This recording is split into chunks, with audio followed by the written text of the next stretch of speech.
500 টাকা চাঁদা আর দিবে না। হাজি ফাইজুল হক তুমি চাঁদা কেনা দিবে না? কইছে আমার হোটেলে কেনা নাম লেখিয়া কেটে দিয়েছে, ওই লেগে আমি আর দিব না চাঁদা।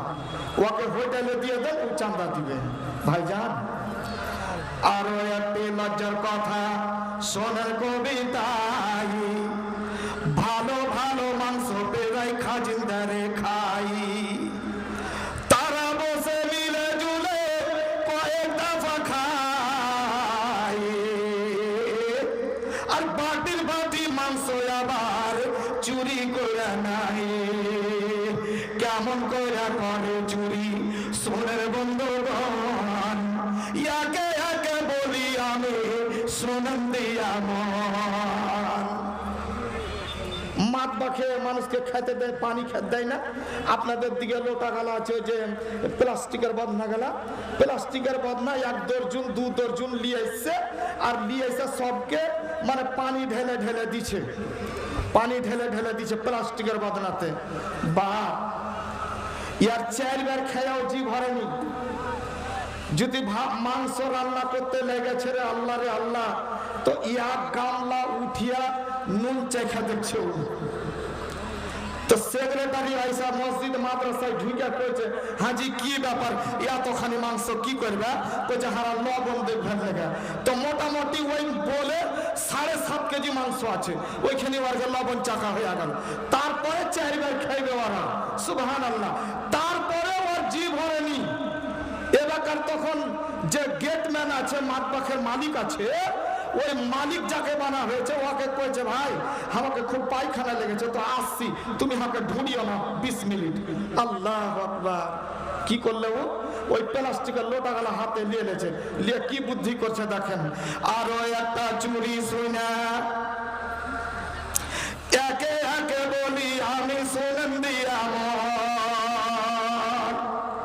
আরো একটি লজ্জার কথা শুনের কবিতায়, ভালো ভালো মাংস পেরাই খাজিন্দারে খায়, তারা বসে মিলে জুলে কয়েক দফা খায়, আর বাটির বাটি মাংস আবার চুরি করে নাই। কেমন কইরা করে চুরি, কেমন কইরা করে চুরি শোনেন বন্ধুগণ, ইয়াকে ইয়াকে বলি আমি শোনেন দিয়া মন। পায়খানাতে যাব বইলা, পায়খানাতে যাব বইলা লোটা হাতে নিল, আর পানি না ভরি আইলো তাই মাংস ভরে নিল। তারাই যদি এসব করবে, তারাই যদি এসব করবে, মেহমান খাবে কি? আর তাদের উপর শতধিক আর শতছি যারা বসে জলসা শুনে, যারা বসে জলসা শুনে, তারাই দান দেয়, আর তাদের ভাগ্যে ডাল ভাত জুটা বড় দায়। আমানতের খিয়ানত, আমানতের খিয়ানত মুনাফিকের কাম, আর বলে গেলেন রাসূলুল্লাহ হাদিসে প্রমাণ। নারে তাকবীর।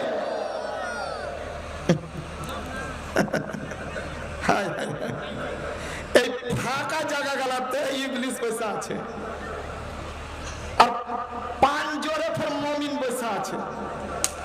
তো ইবলিসের কাম যে একটাও আল্লাহর বান্দাকে এটা থুব না। মুলবি জোহরের এমন মানে গোপনীয় আর আছে, মানে চাল্লাকি আছে, গোপনীয় একটা মন্ত্র আছে, এটিকে তাড়াতাড়ি না হাঁকাইলে এমন ফুং দিবে যে উৎসবারের টাকা কেড়ে দিবে। তো টাকা কাটলি তো দান হবে, আর দান হলি তো নেকি হবে, আর নেকি হলি তো আমার কিন্তু চাক্কা জাম হয়ে গেল, আমাকে একাই জাহান্নাম যেতে হবে। তা আমি তো ওয়াদা করেছি আল্লাহর কাছে, আল্লাহ তুমি যখন আমাকে জাহান্নামি করেই দিলে, তো তোমার বান্দারাকে আমি জাহান্নামে নিয়ে যাব, তুমি আমাকে অতটুকুন ক্ষমতা দাও। তখন আল্লাহ বলেছিলেন, কি রে বেঈমান, তোকে আমি সব ক্ষমতা দিয়ে দিল, মানুষের রগে রগে তুই বেড়াগা, তোর অতটুকু আমি পারমিশন দিয়ে দিল, কিন্তু এটা তুই মনে রাখিস, যেটি আমার ইমানদার খাঁটি বান্দা বান্দি হবে, ওকে তুই পথভ্রষ্ট করতে পারবি না। বাপ আমি চাইছিলাম যে ইবলিস শয়তানের যে চালাচান চামচাগুলো আছে এদেরকে একটু তাড়াইতে হবে। তো তাড়াইতে গেলে ওর মন্ত্রটা কি? হাদিসে পাওয়া গেছে যে কোনো মানুষ যদি আল্লাহর যদি মানে নারা যদি লাগা যায়, আল্লাহর ডাক যদি পড়ে, ওই জায়গাখানে শয়তান থাকে না। ওই লেগে হাদিসে এসছে আজান দেওয়ার সময় শয়তান আজানের ধ্বনি পেতে না পেতেই এত জোরে পালাই, এত জোরে পালাই, এত জোরে পালাই, কার কত যে দাঁত মুখ ভাঙে তো ভাঙে তা তো হয়। হাদিসে এমনও শব্দ আসছে, আমার ওলামায়ে দ্বীন বসে আছেন, জিজ্ঞাসা করবেন যে ওর পিছের দিক দিয়ে হাওয়াও বাড়াইতে লাগে, এত জোরে পালাই। তো বাপ একবার দেন তো জোর করে দেন, মন খুলে একবার, খুব মন খুলে দেন তো একবার, এমন জোরে দিবেন যে শয়তান যেন ওর চোখে চন্দ্রমা লেগে যায়। নারায়ে তাকবীর! মাশাআল্লাহ, আলহামদুলিল্লাহ, কিছুটা হয়েছে, কিছুটা হয়েছে, যাক আলহামদুলিল্লাহ, খুশি হনিয়াতি, খুশি হয়েছি। সম্মানিত আজকের সভার সভাপতি মহাশয়, অন্যান্য ওলামায়ে কেরামগণ, অত্র এলাকার সম্মানিত আমার আব্বাজানেরা, সাথে সাথে আমার তরুণ যুবক ভাইরা, পর্দার মধ্যে আবদ্ধ থাকা আমার মা ও বোনেরা, প্রশংসা মতোই সেই মহান করুণামের জন্য যে মহান আল্লাহ রাব্বুল আলামিন আমাদেরকে এই গভীর রজনীতে আজকের এই সভায়, দ্বীনি সভায় দিক দিগন্ত থেকে ছুটে এসে একত্রিত হয়ে বসে কোরআন হাদিসের কথা যে আমাদের শোনার তৌফিক দিয়েছেন, সেই মহান মুনিবের আব্বার আমরা প্রশংসা করি। একবার মন খুলে সবাই বলুন তো আলহামদুলিল্লাহ। আরেকবার জোরে সরে বলুন তো একবার আলহামদুলিল্লাহ। এই শব্দটা এমন একটা শব্দ, আল্লাহ এত খুশি হন, এতটা খুশি এই শব্দটাতে যতটা হন অন্য কোনো কথাই খুশি হন না। এটা এমন একটা দামি জিনিস। আর একবার বলুন তো আলহামদুলিল্লাহ। তারপরে পরে আমাদের ধর্মের গুরু, ধর্মের নেতা, আমিনার লাল তাজদারে মাদানী রাসূল আরবি জনাব রাসূলুল্লাহ সাল্লাল্লাহু আলাইহি ওয়াসাল্লামের প্রতি কোটি কোটি দরুদ ও শান্তির দ্বারা বর্ষিত হোক। আল্লাহুম্মা সাল্লি আলাইহি, আল্লাহুম্মা বারিক আলাইহি। বাপ, আমি আয়াতটা যে পড়েছি আর হাদিসটা পড়েছি, একটু খুব কষ্টের বয়ান হয়ে গেল।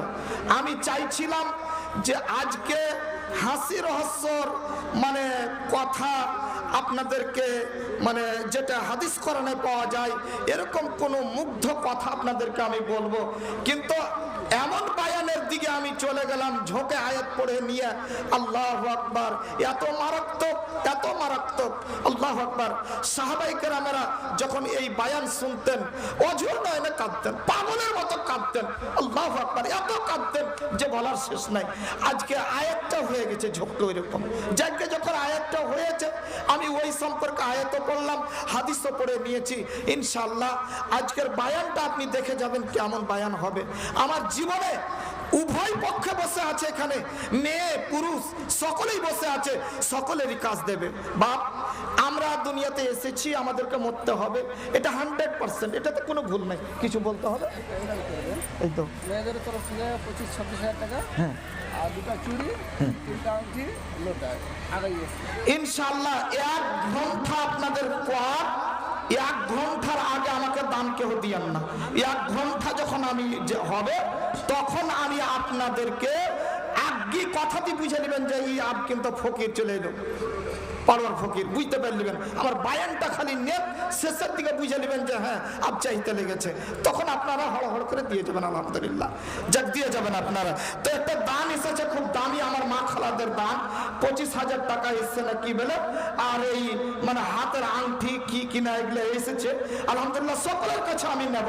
তাহলে আজকের বায়ানটা খালি আপনারা শুনুন, আমি যতটুকুন সময় দেব ইনশাল্লাহ আপনারা বসে থাকুন। ইনশাল্লাহ এটা আমি আশা করছি, এটা আমি আশা করছি আল্লাহর কাছে যে আপনাদের মন জুড়াবে। তো আমরা তো সকলে মরবো, এটা তো 100%। আজকে আমার বাড়ি তো কালকে আপনার বাড়ি। তো আমাদের অনেকের মনের মধ্যে একটা ধ্যান ধারণা আছে। ধ্যান ধারণা এটা হয়ে গিয়েছে যে মৌলভী সাহেবের মুখ থেকে শুনেছি, খতিবের মুখ থেকে শুনেছি যে মরার পরে কবরে যেতে হবে। এটা তো 100% আমরা দিচ্ছি, কাঁধে করে নিয়ে যাচ্ছি, সবই করছি, সবই কিছু ঢেকে ঢুকে হয়নি। আসার পরে তো একটা মানুষ কবরে চলে যাওয়ার পরে খুব ওকে 4 দিন 5 দিন 7 দিন 10 দিন, একটা কুকুর যদি রাস্তায় মরা পড়া থাকে তো খুব যদি থাকে তো ওই 1 সপ্তাহ থাকবে। 1 সপ্তাহের পর ওর একটা শরীর কিছু খুঁজে পাওয়া যাবে না, ওই যা পাওয়া যাবে হাড় হাড্ডি খানি। আর কিছুদিন যখন চলে যাবে হাড় হাড্ডি পর্যন্ত আর খুঁজে পাওয়া যাবে না যে এঠে কুকুরটা মরা পড়া ছিল। তো ওইরকম তো মানুষও যখনই মরবে ওকে কবরের মাটিতে কবরে দিয়ে দেওয়া হলো, মাটিতে দিয়ে দেওয়া হলো, তো ওকে যে মানে মাটিতে খেয়ে নিবে, ওর হাড় হাড্ডি খেয়ে নিবে। তাছাড়া আমরা দেখতে পাচ্ছি কবরের ওপরে কবর খুঁড়তে যে একটাও কিছু জিনিস খুঁজে পাই না। তাহলে মূলবীর কথা অনুযায়ী তো যে আজাব হয়, কিয়ামত পর্যন্ত আজাব হবে, তো আজাব কোনটা হবে? আর আল্লাহু আকবার, ও তো খাইয়া নিল ওকে, তাহলে আজাব আর কোনটা হবে? বাপ, একটা হাদিসের দিকে আপনি আইছেন, একটা হাদিস আপনাকে শোনাই, আপনার জিনিসটা ব্যাপারটা বুঝে যাবেন আপনি। এটা হলো একটা রুহানি জগৎ। একটা উদাহরণ দিই, তারপরে হাদিসটার দিকে যাচ্ছি। এটা হলো রুহানি জগৎ, আপনার আত্মার জগৎ।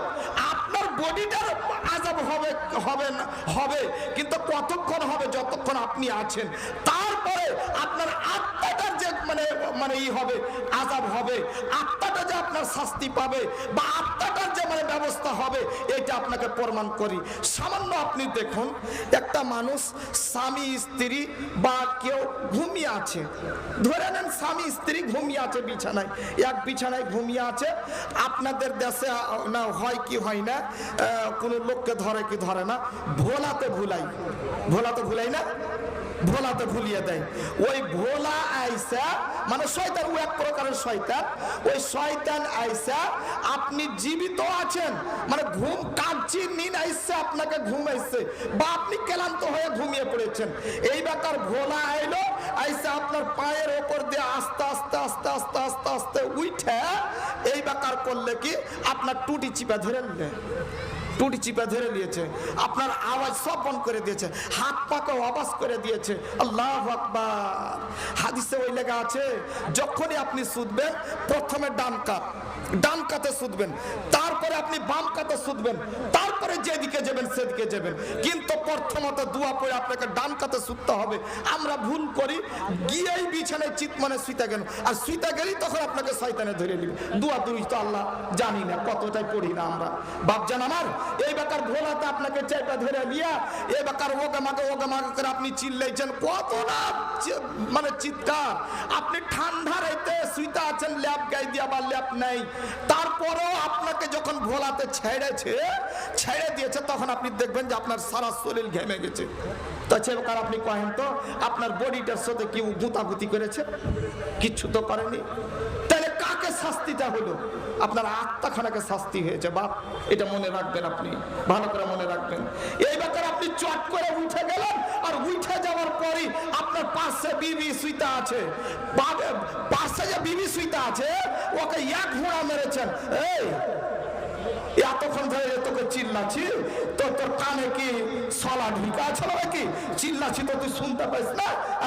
তখন ও ধস মাসে উঠে, হাজির ফাইজুলের বাপ, তুমি কই চিল্লাইলা? তোমার পাঁচজনই তো তোমার পাশে তো মুখ লাগিয়ে আমি শুইতে আছি, আর তুমি কই চিল্লাইছ?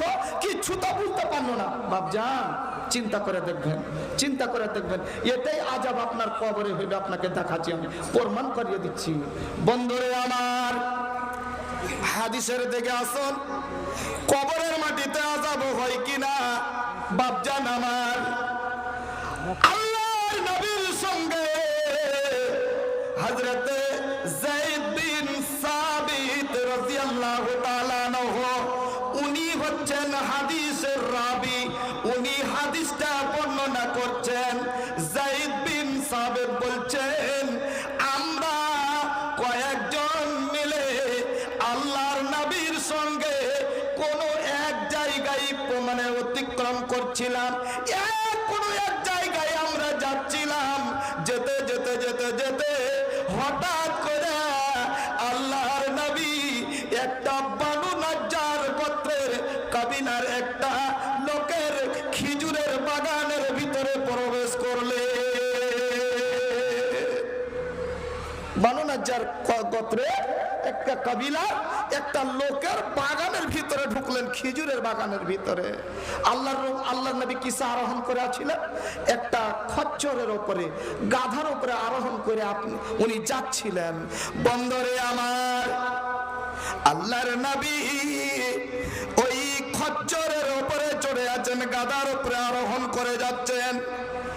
হযরত যায়েদ বিন সাবিত বলছেন, আল্লাহর নবী গাধাটা ওই একদিক দিয়ে যাচ্ছিল আর এমন সময় ওই বাগানের ভিতরে এক সাইডে 4টা বা 5টা কবর যেন দেওয়া আছে। ওই কবরের পাশে যখন গিয়েছে গাধা, আল্লাহর নবীকে কাঁধে করে নিয়ে, আল্লাহর নবীকে পিঠে করে নিয়ে সুবহানাল্লাহ যেমন ওর পাশে গিয়েছে, ওই গাধাটা যেন আচমকা যেন লাফাতে আরম্ভ করে দিয়েছে, বিধান লাফাতে আরম্ভ করে দিয়েছে। এত লাফাতে আরম্ভ করেছে, যায়েদ বিন সাবিত বলছেন এই যে গাধার মানে লাফানোর কারণে আমাদের ভিতরে ভয় হয়ে পড়লো, ভয় হয়ে গেল, মনে হয় আমার নবী পড়ে যাবে, আর পড়ে যাওয়ার পর হাত পা ভেঙে যাবে, এই ভয়টা আমাদের মধ্যে ঢুকে পড়লো। আল্লাহর নবী চট করে যেন গাধা থেকে নেমে গেলেন। নেমে যাওয়ার পর আমাদের সকলকে যেন উদ্দেশ্য করে বললেন, এ আমার সঙ্গের সাথীরা বলো, এই যে কবরবাসী কবরে আছে, এদেরকে এমন কেউ তোমাদের মধ্যে আছে কিনা বলো, এদেরকে কেউ চিনো কি? আল্লাহর নবী সাহাবীরা একজন বললেন, ইয়া রাসূলুল্লাহ, ইয়া হাবিবাল্লাহ, আল্লাহ রাসূল আমি এই লোকগুলোকে চিনি। আল্লাহর নবী বললেন, বন্ধুরে এরা কি অবস্থায় মরেছে তুমি কি জানো? নবী আমার বললেন, নবীকে বললেন, ইয়া রাসূলুল্লাহ, ইয়া হাবিবাল্লাহ, এরা কুফরি হালাতে অবস্থান করেছিল, কুফরির হালাতে এরা দুনিয়া থেকে বিদায় হয়েছে, কুফরির হালাতে এরা মারা গেছে। আমার নবী তৎক্ষণাৎ যেন সাহাবীদেরকে বললেন, ইন্না হাযিহিল উম্মাতা তুবতালা ফি কুবুরিহা। এরে আমার সঙ্গের সাথীরা শোনো, এই যে লোকগুলা আছে কবরবাসী, কবরে পড়ে আছে, এদেরকে কবরের মধ্যে যেন আযাব হচ্ছে, যার কারণে আমার গাধাটা লাফাতে আরম্ভ করে দিয়েছে। সুবহানাল্লাহ, এদেরকে ভয়ঙ্কর আযাব কবরের মাটিতে দেওয়া হচ্ছে। বন্ধুরে আমার, আল্লাহর নবী বললেন, এরে আমার সাহাবীরা শোনো, আমি যা শুনতে পাচ্ছি ভাইরে, বন্ধুরে, ফালাউলা আল্লাহ তাদাফানু লা দাউতুল্লাহ আইয়ুসমিআকুম মিন আযাবিল কবরিল্লাযী আসমাউ মিনহু। এরে আমার সঙ্গের সাথীরা শোনো, আমি যাহা শুনতে পাচ্ছি, এখন যদি আমি আল্লাহর কাছে দোয়া করে তোমাদেরকে যদি শুনিয়া দিতাম, তাহলে আমার মনে ভয় হয়ে গেল যে শুনিয়া যদি দিই তাহলে তোমরা তো দেশের লোককে বলে দেবে, আর বলে দিলে মানুষের ভিতরে এমন ভয় ঢুকে যাবে, মানুষকে কবর তো দেওয়া দূরের কথা, কবর খনন করতেও পর্যন্ত যাবে না। বাপজান চিন্তা করেছেন তাহলে কি আযাব কবরের মাটিতে হচ্ছে বুঝতে পারছেন? আল্লাহু আকবার। আল্লাহ রাসূল বলছেন যে মানুষ যদি জান তোমাদেরকে আমার ইচ্ছে হচ্ছে যে লা দাউতুল্লাহ, আল্লাহর সাথে আল্লাহকে বলে তোমাদেরকে শুনিয়ে দিই, কিন্তু আমার মনের মধ্যে এটা ভয় যে শুনিয়ে দেব, আর যদি তোমরা যদি লোককে বলে দিও, তোমরা যদি পাগল হয়ে গেলে যাও, তাহলে গেলে দেশের মানুষ, কোন মানুষ কাউকে ভয়ে কবর দেওয়া দূরের কথা, কবরখানা খনন করতেও কেউ যাবে না, মানে কবর খুঁড়তে কেউ যাবে না, প্রস্তুত হবে না, এরকম অবস্থা হয়ে যাবে। যার কারণে আমি তোমাদেরকে শোনাতে পারলাম না যা আমি বর্তমানে শুনছি। বাপজান আমার, একটা হাদিস আরেকটা হাদিস আপনি এসেছেন, তারপরে আপনি বুঝতে পারবেন বা কবরে আযাব হয় কি না হয়। হযরত আনাস বিন মালিক হচ্ছেন হাদিসটার রাবী। কে? আনাস বিন মালিক। নবী আমার বলছেন, ইন্নাল আবদা ইযা উযা ফি কবরিহি ওয়া তাওয়াল্লা আনহু আসহাবুহু।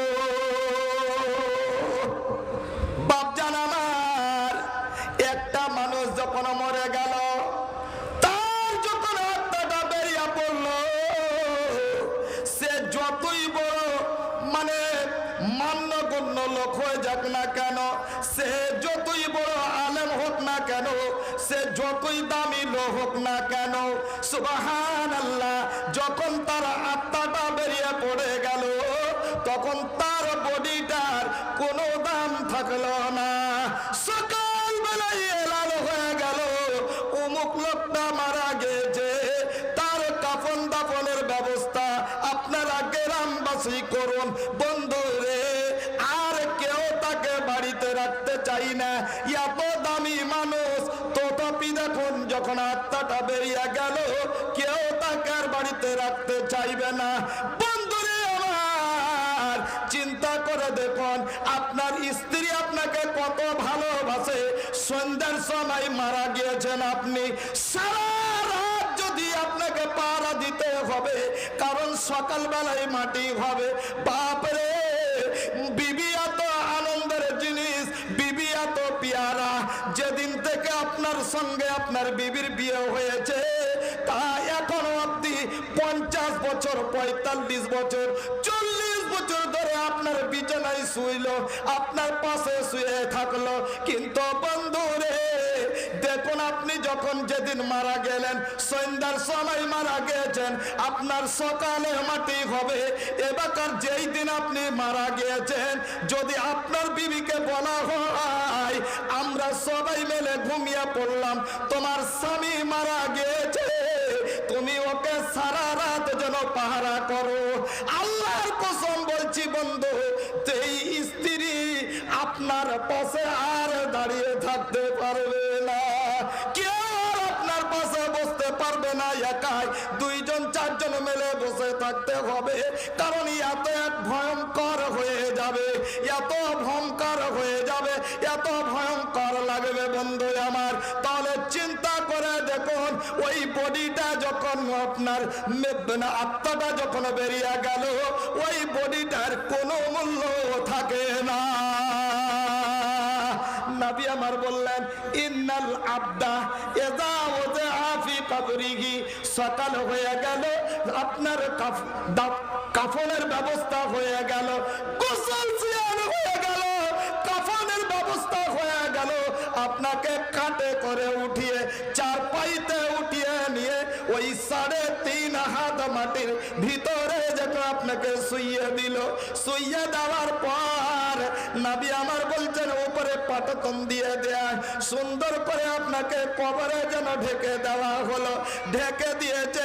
আপনার পাড়া প্রতিবেশী গেছে বন্ধু, আপনার ছেলেরা গিয়েছে, দেশ বিদেশের বন্ধুরা সব জানতে পেরে সবাই মেলে এসেছে বন্ধুরে আমার মাটি দিতে। মাটি দেওয়া হয়ে গেল, আমার নবী বলছেন আর কোন বন্ধু আপনার পাশে দাঁড়িয়ে কেউ থাকবে না, কেউ আপনার কাছে আর থাকবে না রে বন্ধু। এরকম কিন্তু হয় না বা কেউ করবে না। ওকে তো 3.5 হাত মাটির তলায় রেখে আসলাম, না কোনো আলোর ব্যবস্থা আছে, না কোনো বাতির ব্যবস্থা আছে। তাকে রাত্রি বেলায় আবার সিঁড়ি গেলে কি করে তাকে খুঁড়ে বের করে খেয়ে নিতে পারে? তাহলে এতগুলো আমরা গ্রামের বন্ধু আছি, তাহলে করো কি 10 জন 5 জন করে করে তারা সবাই মিলে আমরা পাহারা করি। না না, কেউ আপনার আর পাহারা করবে না। নবী আমার বলছেন যখন আপনার পাড়া প্রতিবেশী মুখ ফিরিয়ে আপনার দিকে পিঠ করে যখন আপন আপন বাড়ি যেতে আরম্ভ করে দেয়, ভাইরা আমার, বন্ধুরে আমার, আমার নবী বলছেন যে ওই সমাতে চট করে যেই আত্মাটা আপনার কেড়ে নেওয়া হয়েছিল পুনরায় আপনাকে দিয়ে দেওয়া হয়, দিয়ে দেওয়া হলো।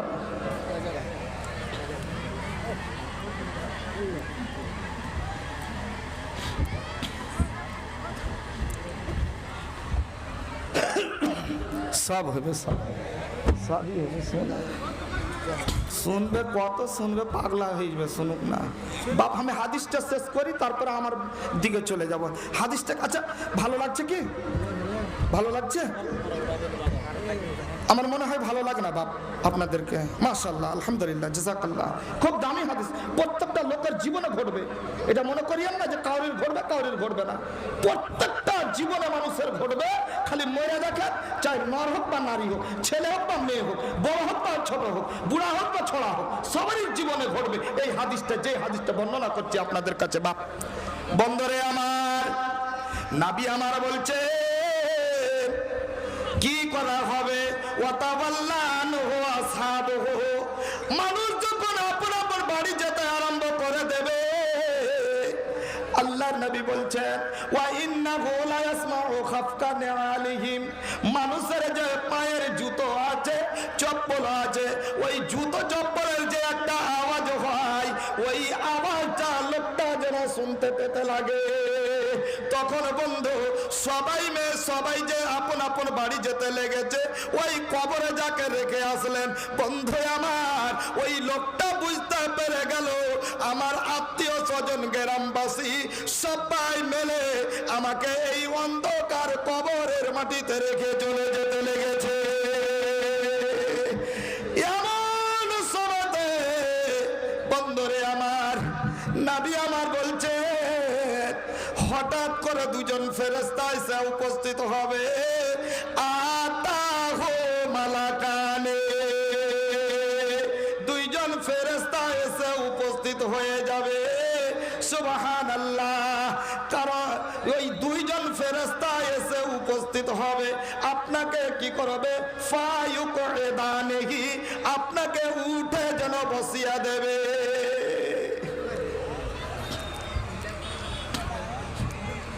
চল মুসাফির চল, ভাঙা হাটে আর কত কাল থাকবি বই সাতুই বল, পৃথিবীর ওই ভাঙা হাটে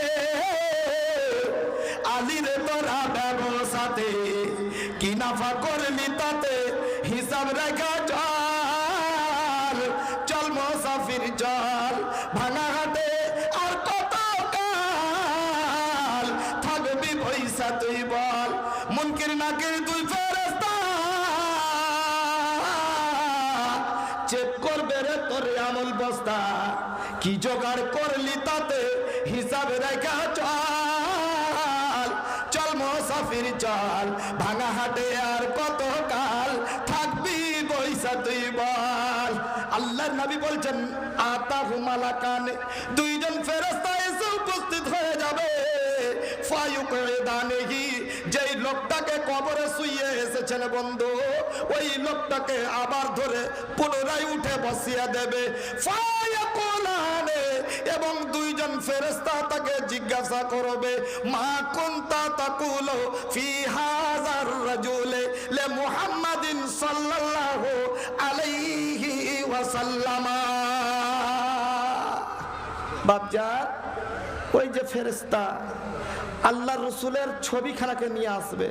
আমার ওলামায়ে দ্বীন বসে আছেন, জিজ্ঞেস করবেন।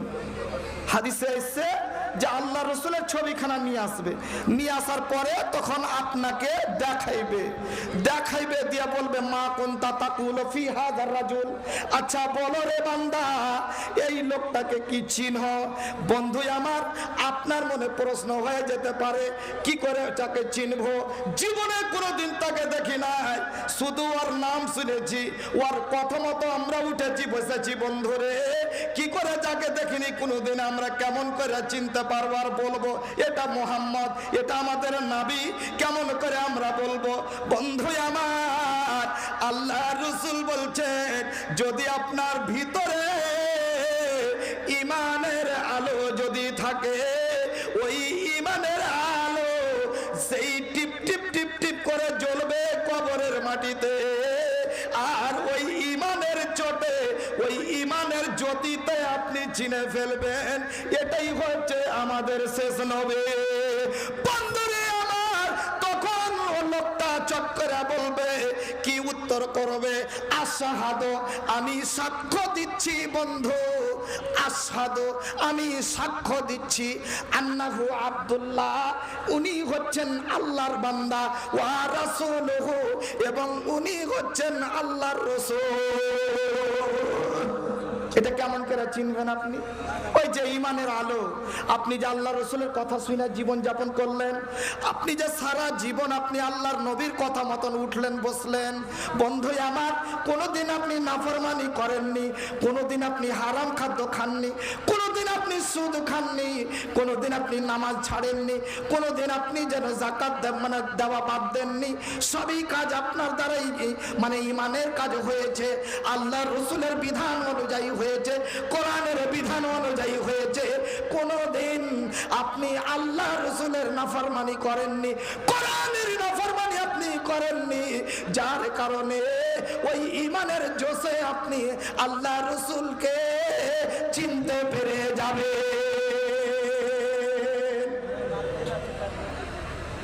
আর যদি ডুপ্লিকেট মুসলমান হয়, আচ্ছা ডুপ্লিকেট মুসলমান কেমন?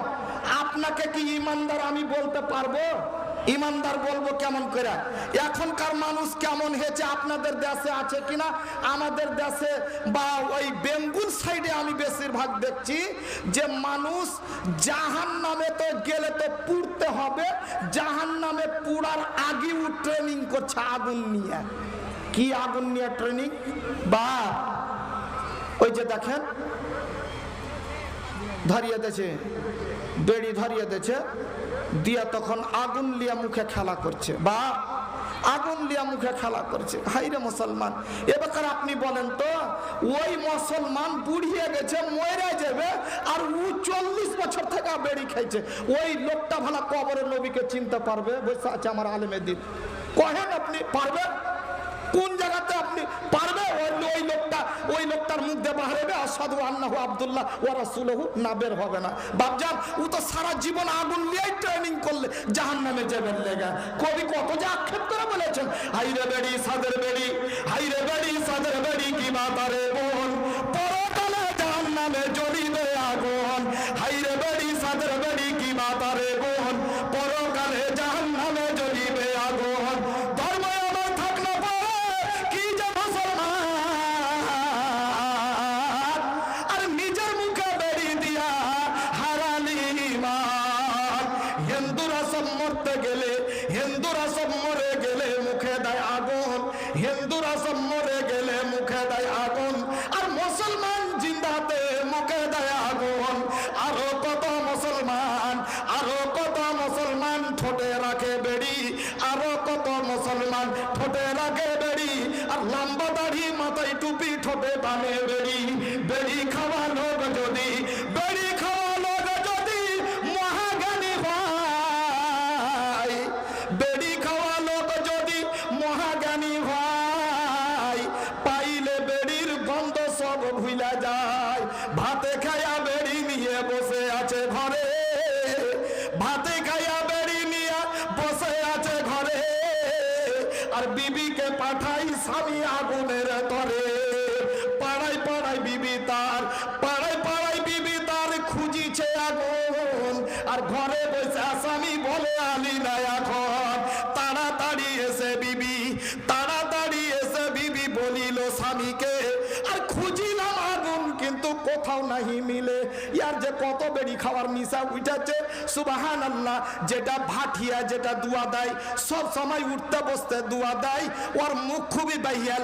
ও তখন কি দুয়া দিছে, ওরে হালির বেটি হালি আমায় করিলি পাগল, আর বেড়ি না খাইলে পেটে হবে গন্ডগোল। তাই বলে লাঠি তুলে মারিল মাথায়, তাই বলে লাঠি তুলে মারিল মাথায়, আর এমন মার মারলো বিবি গড়া গড়ি দেয়। ও তো এই মানে বাদিয়ার বেটি, ও তো লাভা ডিস্ট্রিক্টের বেটি, সুবহানাল্লাহ। কম ও তো জব্বর নেই, মাটিতে পড়ে গিয়েছে, ওকে লাঠি ছাড়ছে, কেন তুই আগুন নিয়ে আসতে পারলি না বন্ধুরে। আর ওই বাদিয়ার বেটির মুখ কিন্তু চলছে মাটিতে পড়া পড়া। উপরে কি জবাব দিছে, ওরে ছাই খাওয়া লহু খাক্কা মারলি বিনা দোষে, যে হাতে মারিনি মার হাতে যাক খসে। এই দৃশ্য দেখে পাড়ার লোক সব মিলে আর তালাকের ব্যবস্থা করে তারা মিলে জুলে। বুঝে সুজা বেড়ি খাও যত মুসলমান, আর নইলে কিয়ামতের কোটে সোজা জাহান্নাম। বাপরে আমার মারে, এরে আল্লাহর বান্দা বান্দিরা শোনো, কবরে আপনার কি অবস্থা হবে যদি আপনি ইমানদার হন, তাহলে আমার নবীকে আপনি চিনতে পেরে নেবেন। ভাইরে আমার, বন্ধুরে আমার। তারপরে আল্লাহ রাসূল বলছেন, ওয়া আম্মাল মুনাফিকু ওয়াল কাফিরু, সে যদি মুনাফিক হয়, মুনাফিক বলা না কি আমরা চিনতে পারলাম না কাকে বলা হয়। মুনাফিক হলো ওয়ারাই শুধু নামে মুসলমান, মুসলমান কিন্তু মুসলমানের ঘরে জন্ম মুসলমান, সে নামে মুসলমান কাজে মুসলমান নয়। এখন অবধি 50 বছর বয়স হয়ে গেল বাপরে, এখন অবধি 5 ওয়াক্ত নামাজি হতে পারেনি। বন্ধুরে আমার, এই হইল মুনাফিক, এই হলো বেঈমান, শুধু নাম ধরেনি মুসলমান। সে যদি মারা যায়, আমার নবী বলছে ও যখন মরবে, যখন থেকে মরবে, যখন ওর আত্মাটাকে বের করা হবে, তখন কিন্তু ওর আত্মাখানাকে বের করা যাবে না। হাদিসের মধ্যে পাওয়া যায় হযরতে আজরাইল আলাইহিস সালাম তার বুকের ভিতরে হাত ভরবে, আর ওই যেন মাছের গালফা ফাড়া করে ছিঁড়া করে তার আত্মাখানাকে কলিজা হতে সব ছিঁড়ে ছুটে বের করে নেবে। বন্ধুরে, তারপরে কি হবে ওটা বলতে গেলাম না, কারণ লম্বা হয়ে যাবে। বাপ আমার, কবরে আপনি ওকে দিয়ে দিলেন, যখন থেকে ওর আত্মাটা বেরিয়ে পড়লো, তখন থেকে ও আল্লাহর কাছে সে কান্না করছে, এরে আমার আত্মীয় স্বজন, আমাকে কোথাও নিয়ে যেও না, আমাকে বাড়ির ভিতরে রাখো, কোথাও নিয়ে যেও না। তাকে যখন কবরে দিয়ে দেওয়া হবে, বন্ধু তাকে পাটাতন দিয়ে দেওয়া হলো, আত্মীয় স্বজন সব যখন আপন আপন বাড়ি যেতে আরম্ভ করে দিল, বন্ধুরে ওই আত্মা পেয়ে যাওয়ার পর সেই লোকটা অনায় বিনয় করে কান্না করছে, বাপরে তুমি আমাকে ছেড়ে যেও না, ওরে আমার ভাইয়েরা আমাকে ছেড়ে যেও না, এটা গভীর ভয়ঙ্কর জায়গা মনে হচ্ছে, আমরা থাকতে পারি না। বাপরে এত চিৎকার করবে, এত চিৎকার করবে, বন্ধুরে তাহলে কে এমন আছে তার ডাক শুনতে পাবে? কেউ শুনতে পেল না, আপন আপন সবাই বাড়ি চলে গেল। বন্ধুরে আমার, ফেরেশতা আসবে খুব ভয়ঙ্কর রূপ নিয়ে, আল্লাহ রাসূল বললেন খুব ভয়ঙ্কর রূপ নিয়ে আসবে। আসার পরে তাকে উঠে বসিয়ে দেবে, তাকে জিজ্ঞাসা করবে মা কুনতা তাকুলু ফি হাযার রাজুল, তখন ওই লোকটা বলবে হা হা লাদরি, আমি হাই হাই জানি না, কিছুই জানি না, কুনতু ইয়াকুলু মা ইয়াকুলুন নাস, আমার বন্ধুরা তাকে নবী বলতো, তার কথা মতো উঠতো, বসতো, নামাজ পড়তো, রোজা করতো, সব কিছু করতো, কিন্তু একই সঙ্গে দোকানে বসে থাকতাম, আজান হতে গেলে আমার বন্ধু নামাজ পড়তে যেত, আর আমি দাঁড়িয়ে বসেই থাকে যেতাম দোকানের ভিতরে। নামাজ কোনোদিন আমি পড়িনি, কোনোদিন আমি যাকাত দিইনি, হারাম খেয়েছি, সব কিছু অঙ্গীকার করবে বন্ধু। তখন আল্লাহর নবী বলছেন, ফেরেশতা রাগান্বিত হয়ে বলবে, লা দারাইতা ওয়ালা তালাইতা, ওরে বেঈমান, তুই জীবনে কোনোদিন কোরআনের কথা শুনিসনি, আর শুনেছি যদি তুই ইনকার করেছিস, এক কান দিয়ে শুনে আর এক কান দিয়ে তুই বের করে দিয়েছিস, কোনোদিন তুই কোরআন শুনিস মানিসনি। আল্লাহর নবীর সাহাবীদের আল্লাহর নবীর কথা তুই কোনোদিন শুনিসনি। আল উলামা ওয়ারাসাতুল আম্বিয়া, আম্বিয়াদের তুই কথা কোনোদিন শুনিসনি। সুবহানাল্লাহ, আলেমদের কথাকে তুই তিরস্কার মনে করেছিলি।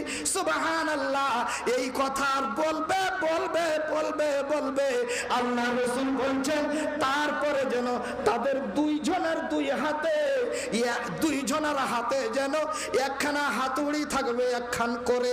নবী আমার বলছেন, ওয়া ইউজরাবু বিমাতারিকা মিন হাদিদ, এই কথা বলতে বলতে ওই দুইজনই দুই কানের উপরে দুইখানা হাতুড় বসিয়া দেবে, হাতুড় বসিয়ে দেবে, আর এত জোরে মার পড়বে। সুবহানাল্লাহ, আল্লাহ রাসূল বলছেন, ওই হাতুড়খানা যদি উহুদ পাহাড়ের উপরে একবার ফেলে দেওয়া যায়, তাহলে চূর্ণ বিচূর্ণ হয়ে যাবে ওই পাহাড়। সুবহানাল্লাহ, এত মানে ভারী। আর ওই পাথর দিয়া না লোহার হাতুড়ি দিয়া আপনার কানের উপরে বসাবে দুইজন দুই কানে, আর যেমনই দুইজন দুই কানে বসিয়ে দেবে, দুই মানে দিকে যখন ধাবা মেরে দেবে, নবী আমার কি বলছেন শুনেন, কি অবস্থা হবে লোকটার। নবী বলছেন, ফায়াসিহু সাইহাতান, লোকটা এত জোরে চিৎকার করে উঠবে, এত জোরে কান্না করে উঠবে, এত জোরে কাঁদতে আরম্ভ করে দিবে, বাপরে। কিন্তু বন্ধু, কে আর ডাকে শুনতে পাবে, কে আর কান্না শুনতে পাবে? বন্ধু আমার, নবী বলছেন, জিন এবং ইনসান ব্যতীত আল্লাহর সমস্ত মাখলুক যেন শুনতে পাবে, কিন্তু জিন এবং ইনসানকে শুনতে দেওয়া হবে না। কেন দেওয়া হলো না? কিসের কারণে দেওয়া হলো না? আগেকার হাদিসটা আমি বয়ান করলাম, আল্লাহ রাসূল বলে দিয়েছেন, বন্ধুরে, তোমাদেরকে যদি আজ আমি শুনিয়ে দিই কবরের আযাব, তাহলে তোমরা কেউ জীবনে কাউকে কবরে দিবে না। বাপজান, তাহলে আমাকে বাঁচতে হবে, কবর থেকে বাঁচতে হবে। ধর, কবর থেকে না বাঁচলে কোনো গতি নাই, কোনো গতি নাই। এই যে আমি হাসি খেলছি, দুনিয়া জীবন যাপন করছি, কত রং তামাশা আমার, খালি একটু আপনি লুজার হয়ে যান, সব খালি আপনার আত্মাখানা বেরিয়ে যায়। খালি ময়রা দেখেন একবার, দেখেন ময়রা কি অবস্থা আপনার হবে। বাপজান, দেখেন একবার পয়সা ময়রা দেখেন কি অবস্থা হবে। ভাইরা আমার, বন্ধুরে আমার, চিন্তা করে দেখুন। আল্লাহু আকবার, একজন জান্নাতি সার্টিফিকেট পাওয়া মানুষ, তার মধ্যেও থরথর করে কাঁপছে, থরথর করে কাঁপছে, অঝর নয় পাগলের মতো কাঁদছে। আল্লাহ রাসূল একজন সাহাবী ছিলেন, যার নাম হচ্ছে খলিফাতুল মুসলিমিন, উনি হযরত উসমান গনি রাদিয়াল্লাহু তাআলা আনহু। আল্লাহু আকবার, এত দিনদার পরহেজগার আল্লাহওয়ালা মানুষ, যাকে দেখে আল্লাহ রাসূল পর্যন্ত লজ্জা করতেন, জিবরাইল পর্যন্ত লজ্জা করতেন। এত লজ্জাশীল মানুষ ছিলেন, আল্লাহু আকবার, এত আল্লাহওয়ালা ছিলেন। তার জীবনে ওকে আল্লাহ গানি টাইটেল দিয়েছিলেন কিসের কারণে? অনেক ধন সম্পদওয়ালা লোক ছিলেন উনি, আর সমস্ত মাল ধন সব আল্লাহর রাস্তায় উনি ব্যয় করেছিলেন। কিসের কারণে? শুধু জান্নাতের আশায়। আল্লাহু আকবার, সব খালি জান্নাত নেওয়ার জন্য পাগলের মতো তারা নেকির কাজ করত। তার মধ্যেও আপনি একটা দেখেন, ছোট্ট করে উনার হাদিস শুনাই। আল্লাহু আকবার, উনার একজন গোলাম ছিল, নাম হলো হানি। হানি রাদিয়াল্লাহু তাআলা আনহু, ওনার একটা গোলাম ওর খিদমত করত। উনি বলছেন, হাদিসটা বর্ণনা করছেন, আল্লাহু আকবার, হযরত উসমানকে ওর সঙ্গে যে আমি থাকতাম, আল্লাহর রাসূল যে বক্তব্য কোনোদিন কোনো জায়গাতে দিতেন, কোনোদিন জান্নাতের কথা, কোনোদিন জাহান্নামের কথা, আর কিছুরির কথা, আর কিছুরির বিষয় না বায়ান করতেন। কিন্তু হযরত উসমানকে আমি দেখতাম, সাহাবীরাকে অনেককে দেখতাম যে জান্নাত জাহান্নামের বায়ান হইলে সবাই কাঁদত, সবাই কাঁদত, কিন্তু উসমান কাঁদত না, কঠোর হয়ে থাকতেন, অত উনি কাঁদতেন না। কিন্তু সুবহানাল্লাহ, উনি যখন কোন কবরে যখন যেতেন, কবরস্থানে কবরের সামনে দাঁড়িয়ে দাঁড়িয়ে পাগলের মতো কান্না করতেন, পাগলের মতো কান্না করতেন। হযরত হানি রাদিয়াল্লাহু তাআলা আনহু বলছেন, উনি বলছেন, হযরত উসমান, ও আমার মালিক, আপনি আল্লাহ রাসূল জাহান্নামের বায়ানি এত ভয়ঙ্কর করতেন, কোনদিন আপনাকে কাঁদতে দেখলাম না। কিন্তু মালিক গো, যখন আপনাকে আমি কবরের মাটিতে নিয়ে আসছি, যখন আপনাকে কবরস্থানে দেখছি, তখন আপনি কবরের সামনে দাঁড়িয়ে দাঁড়িয়ে বাচ্চা ছেলের মতো হাও হাও হাও হাও করে কান্না করেন কেন? কি কারণে এত কান্না করেন? সুবহানাল্লাহ। হযরতে উসমান কেঁদে কেঁদে কেঁদে কেঁদে চোখের জলে দাড়ি যেন ভিজিয়ে দিতেন, বুকের জামা পর্যন্ত ভিজিয়ে দিতেন। বন্ধুরে, হযরতে উসমান বলছেন, ওরে হানি, আমার গোলাম, তুমি জানো না আমি নবীর মুখে শুনেছি, ইন্নাল কবরা আউয়ালু মানাজিলিল আখিরাতে, এই কবরটা হচ্ছে মানুষের জন্য প্রথম স্টেশন, আখিরাতে যাওয়ার প্রথম স্টেশন হচ্ছে এই কবর। ফাইন্না জামিনুহু, এরে আমার বন্ধু, এই কবরে যদি কেউ নাজাত পেয়ে যায়, এই কবরের প্রশ্নতে যদি পাস করে যায় রে বন্ধু, তাহলে আখিরাত পুলসেরাত কোন জায়গাতে তাকে আটকাতে কেউ পারবে না। আর যদি এই কবরে ফেসে যায়, এই কবরে যদি হিসাব দিতে যে যদি পেল পড়ে যায়, তাহলে তাকে চিরদিনের মতো জাহান্নামী হয়ে থেকে যাবে, জাহান্নামী হয়ে যেতে হবে তাকে। হাসর পুলসেরাত কোন জায়গায় তার পরিত্রাণ নেই।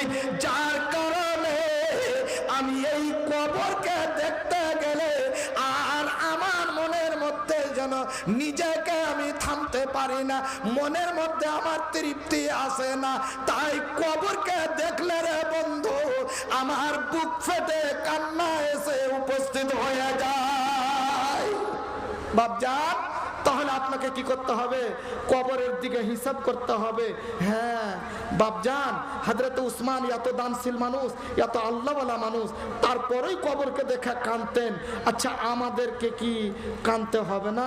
আমাদের কি প্রয়োজন নেই?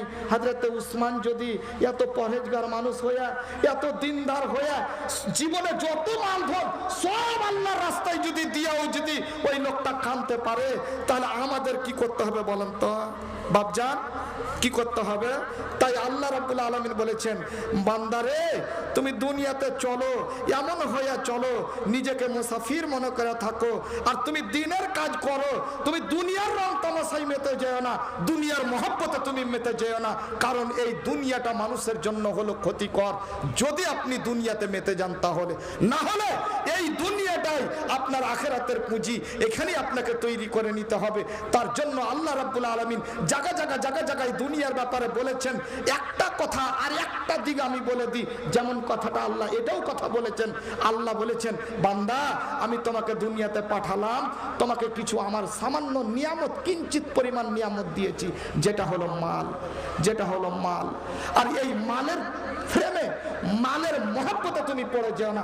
কোরআন বলছেন, বিসমিল্লাহির রহমানির রহিম, ইয়া আইয়ুহাল্লাযীনা আমানু লা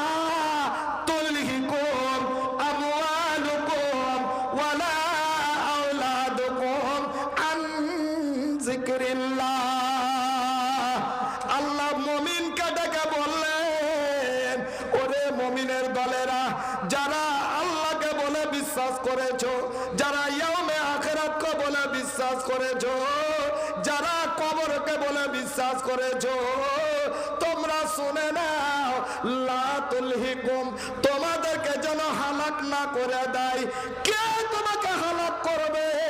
আমওয়ালুকুম, তোমাদের ধন সম্পদ, তোমাদের জমি জায়গা, তোমাদের গাড়ি বাড়ি, তোমাদের টাকা পয়সা, এইগুলাকে সবকে বলা হয়েছে আমওয়াল। তোমাদের মাল যেন তোমাকে যেন ধ্বংসের পথে না নিয়ে চলে যায়। কি থেকে? আন যিকরিল্লাহ, আল্লাহর ইবাদত বান্দেগী থেকে তোমাকে যেন তোমার মাল যেন তোমাকে ধ্বংস না করে দেয়। বাপজান দেখুন আপনি আয়াতটার উল্টা আমরা করি কিনা। সারা জিন্দগি ধরে আমরা করি কি? লোকের কাজ করে বেড়াই, নিজের কাজ বাদ দিলাম, অপরের কাজ করি আমি। বাপরে পহের ভরে আমি বিছান থেকে উঠলাম, উঠার পরে ফজরের আজান দিল, আসসালাতু খায়রুম মিনান নাওম। এরে আল্লাহর বান্দারা কে কোথায় আছো রে? তোমরা সবাই মেলে উঠে যাও আর সবাই নামাজ পড়তে চলো, কারণ নামাজটা হচ্ছে নিদের চাইতে উৎকৃষ্ট। কিন্তু বন্ধু, আমরা কেউ নামাজের আজান শুনতে পেলাম, কেউ নামাজে গেলাম না। আমি সকাল 7টার সময় উঠলাম, উঠে করি কি? মুখ হাত ধুয়ে নিয়ে পরিষ্কার হয়ে যাওয়ার পর আপন আপন কাজে চলে গেলাম। কোন কাজে? কেউ মাঠে গেলাম, কেউ ব্যবসায় গেলাম। বন্ধুরে, এটা তো আপনার কাজ নয়, আপনার কোনো একটাও কাজ নয়। আপনি নিজের কাজ ফজরের সময় করেননি, আবার জোহর হইল, জোহরের সময় আজান দিল মুয়াজ্জিন, আপনার নিজের কাজের জন্য ডাকলো, আপনি গেলেন না। আসরে ডাকলো, আপনি গেলেন না। মাগরিবে ডাকলো, গেলেন না। এশারে ডাকলো, গেলেন না। এইরকম করে করে 40 বছর কাটিয়ে দিলেন, নিজের কাজ আপনি করলেন না, আপনি অপরের কাজ করে যাচ্ছেন। মরলে বাপরে আপনার গাড়ি পড়ে থেকে যাবে, বাড়ি পড়ে থেকে যাবে, জমি পড়ে থেকে যাবে, ব্যাংক ব্যালেন্স পড়ে থেকে যাবে। আপনাকে একখানা সাদা কাফন পরিধান করে ওই 3.5 হাত কবরের মাটিতে চলে যেতে হবে। তাহলে চিন্তা করেন কার লেগে কাজ করছেন আপনি, কার জন্য কাজ করছেন আপনি?